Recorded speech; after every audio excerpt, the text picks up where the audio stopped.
Hi, so someone wanted me to talk about like do like a move update, like how I'm finding it and things like that. So I asked about the flight, so I'll talk about the flight. So I flew with Qatar Airways. We flew with them because they're the ones that do a direct, I think, so my husband said anyway. We had a night flight so that it would be easier with the two children, so that my eldest would sleep. I was never worried about the baby. I knew that he'd just feed and sleep because he was so young, but it was my 2-year-old that I was the most worried about. Just because he's quite difficult, and I will talk about this in a separate video, but I've had my suspicions for a while that he's ADHD, and they pretty much got confirmed the other day when we was at the hospital. So yeah, I was most worried about him, but with the night flight, the flight was better than I could ever have asked for. Like he sat there really good for the first hour. He had a bit of dinner and he dropped straight off to sleep. He was really good. The flight was 6 hours and 5 minutes direct from Heathrow into Doha. The first 2 days that I got here, I was absolutely homesick. The first 2 days was awful. It was just, all I wanted to do was go home. I missed my family. I spoke to my husband about it, and he said, you've got to give it time. And he said, I felt like that when I first got here. He said, you've got to remember, I was on my own. At least you've got me, not the kids. So I thought, right, I'm just going to give it a bit more time. And then after the first week, I settled a little bit more and I stopped panicking, and I found out about Doha mums and things like that. And they're like a group that meet up every so often, well, actually quite a lot actually, and do things with the kids and have mums nights out and stuff like that. So I spoke to them, and they were like, we're happy to have you on board, blah blah blah. Just to go and look at one of our events. Now the Doha mums, you have to pay like a membership fee, and I think that's I think there's like security reasons behind that, but I'm not entirely sure. I haven't completely read through their website. So yeah, after the first week I was a bit more settled, and I started, because I was worried about the food. Where I'm vegetarian, we were shopping in Carrefour and there was absolutely nothing vegetarian. There wasn't even a frozen vegetarian section, and I came out of there with potatoes and a quiche and some cheesy pasta, and I thought, oh my god, I can't live like this. So that made it even worse. Then my husband said, there's another shop, he said, that does a bit more like imported stuff. And I went there and I was so happy. I found loads of corn stuff. I found this company, I can't remember what it's called. I can't remember what this company's called. But they make vegetarian food. Then I found the Amy's Kitchen and things like that. The only problem with this certain shop was the fact that it was expensive. But I was really happy, and my husband was like, if it makes you happy, blah, blah, blah. He said, the thing is, Claire, you might just have to start making your meals. Now, I make my own food anyway, but where it's just for me, I get a bit lazy. But when it's for my husband and my kids, yeah, I go flat out making, spaghetti bologneses and pies and all the rest of it. But for myself, sometimes I just can't be bothered. I just think, it's just me, so I do get a bit lazy with it. So what I did was, when I made my husband a chicken pie, I made myself a vegetable pie at the same time. So and when I done them spaghetti bolognese, I did myself like a vegetable cheesy pasta. So yes, it's working out, that the food side of things. I'll get you some more in a minute. I'll get some more. And then we went to a different store, which was a lot larger than the last one, and a lot larger than Carrefour, and I found even more stuff. There was another company called Morningstar, and they did loads of stuff like, I've never even heard of Morningstar before, but their stuff's absolutely delicious. So I'll get like a vegetarian burger from them, like a mushroom lovers burger it's called. And when they have beef burgers, when I make them beef burgers with homemade chips, stuff like that, I'll have a vegetarian burger. So the food side stuff is working out, so that made me a lot happier.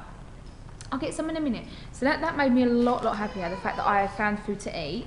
I found a load of other mums, and they're not just from England, they're from all over the place, all different types of people that I could meet up with, and I could make friends with, and I could have nights out, and my children, most importantly, could make friends and still learn social skills about, you know, I don't want to keep us so homed in.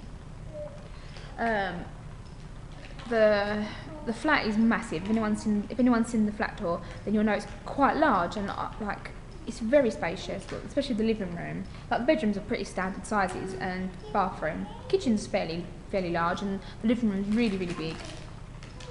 It doesn't feel very homely though, because it's so spacious and because the floors are all tiled.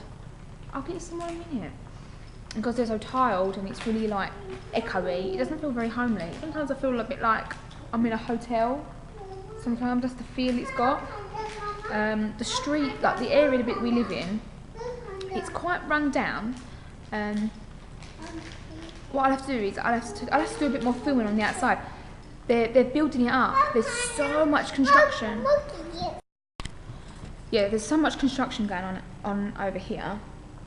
This country is like, it's fairly new. Like the city centre was only built in 2000, but we live pretty close to the city centre. Like if I'm out in the street, I can kind of see it a little bit. It costs. If I have to get a taxi everywhere, but if if I want to go into the city centre and stuff like that. But if I want to go to the city centre, it costs about 15 real, which is about 6 real equals £1. So we're talking like £2, and a couple of pence, like just to get into the city, just to get to the city centre. It's really that close. Yeah, so I have to get a taxi a lot of places. The bit we're living in, even in the city centre, there's quite a lot of construction going on, and some of the filming that I've done, if anyone's watched around Doha, you'll see there's quite a lot of cranes in the background or like in the distance and stuff like that. But yeah, this area that we're living in, there's some really nice buildings, and there's some really run down buildings, but they're all getting knocked down, and you can see just outside my window, you can see like a building, like a low level building, and it's like full of all kind of like rubble and rubbish and stuff like that. But it's just where they're building up. We've got I could walk there in about 30 seconds. There's a mosque, and that's really nice. Like the building, it's really fancy. Like not fancy, I can't explain it. It's not fancy, but it's just plain white. Like it's not even run down looking. It's really nice. They've got a hotel. We could walk to the hotel in about 4 minutes. And we've sat there before and had like a cold drink and something to eat and stuff like that. And that's really nice. Like there's lots of places to go, lots of things to do and stuff like that. I was really worried that I wouldn't be allowed to go out. I don't know why, unless I was getting this mixed up with Saudi Arabia or somewhere else. But I said to my husband, "Can I go out?" And he was like, "Of course you can go out." And I was like, "Well, like even though I'm on my own, I'm a woman." Like, he's like, "Claire, don't be silly. Like women, they can drive out here. Like what are you talking about?" So I was like, "Alright, okay."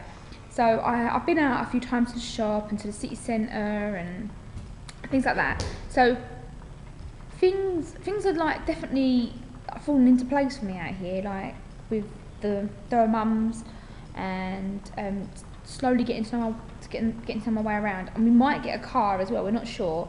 I can drive on my English like my British licence, but I think I have to apply for some sort of permit or I don't know. I'm not sure. There's something I have to have in order to drive. When I first arrived here, I could drive on my licence for 7 days, but we never hired a car and we didn't have a car, so there was no point. Now, I don't know how insurance works. I don't know if you have to have insurance. I don't know how they work it out here. I'm not sure. But yeah, we're thinking about getting a car. There's not many pavements well, there is loads like when you get out of this bit, but there's not really many pavements in the bit that we live in. Where everything's been knocked down, a lot of the pavements are missing. So that's difficult when I've got to push the buggy around. I have to keep going off onto the road, which is pretty dangerous.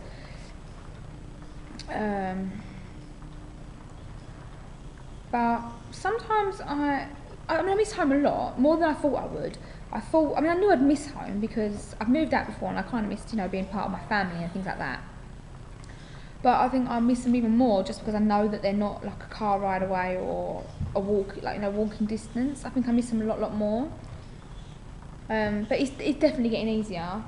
My aunt emigrated to Canada and I asked her, how did you feel? How did you cope? She said, you know, it took a long time before I felt like I was at home, she said, and I used to tell myself a lot of the time I was on holiday. But the whole like telling myself on holiday just doesn't really work for me because I know that I'm not. But I think that's everything I can think about to talk about. If there's anything that you think that I've missed or you want to know, you can always just leave it below. I'll either write back, or if I get like quite a few, then I'll probably just I'll make another video if there's enough questions. But what I might do is I might take like the camera out with me and just like film the things that I'm talking about, like the pavements and like the construction and things like that, just like point out the stuff that I'm talking about around this area. But other than that, I will speak to you really soon.